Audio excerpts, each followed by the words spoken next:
Meanwhile, American President Joe Biden has finally confirmed that he may visit Saudi Arabia, putting an end to a lot of speculation that had been swirling around over this visit. Now, the reports have further suggested that the US president is likely to meet with the Saudi Crown Prince Mohammed bin Salman. While addressing a bunch of reporters at the Rehoboth Beach in the US state of Delaware, Biden said that he had no direct plans to visit Saudi Arabia, but if he does, then it would be aimed at advancing Middle East peace prospects. I'm not sure where I'm going.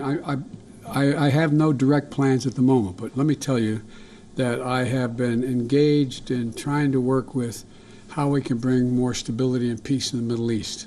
And there is a possibility that I would be going to meet with both the Israelis and some Arab countries at the time, including, I expect, would be Saudi Arabia would be included in that if I did go. But I have no direct plans at the moment.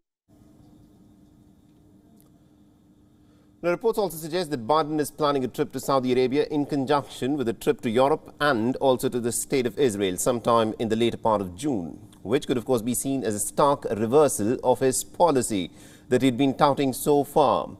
Now, he had in fact called for the Saudi kingdom to be made into a pariah state, but now Joe Biden is likely to visit Saudi Arabia. And this of course has happened because of the Ukraine war, which has sent the oil prices spiraling up.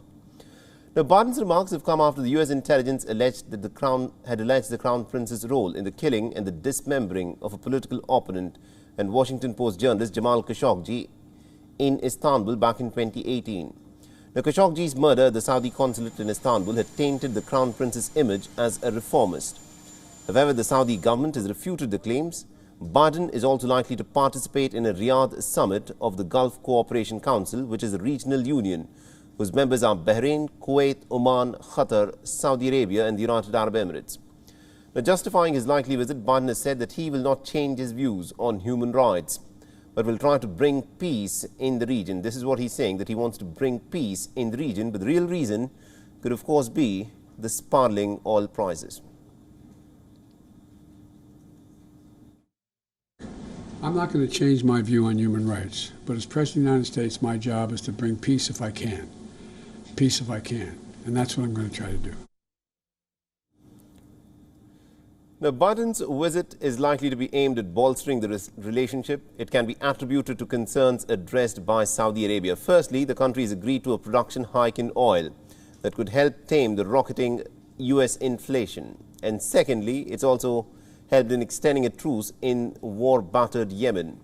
The White House has even recognized the role that's been played by the Crown Prince in extending the ceasefire in Yemen. But remember, the war in Yemen is essentially a Saudi-led war. WION is now available in your country. Download the app now and get all the news on the move.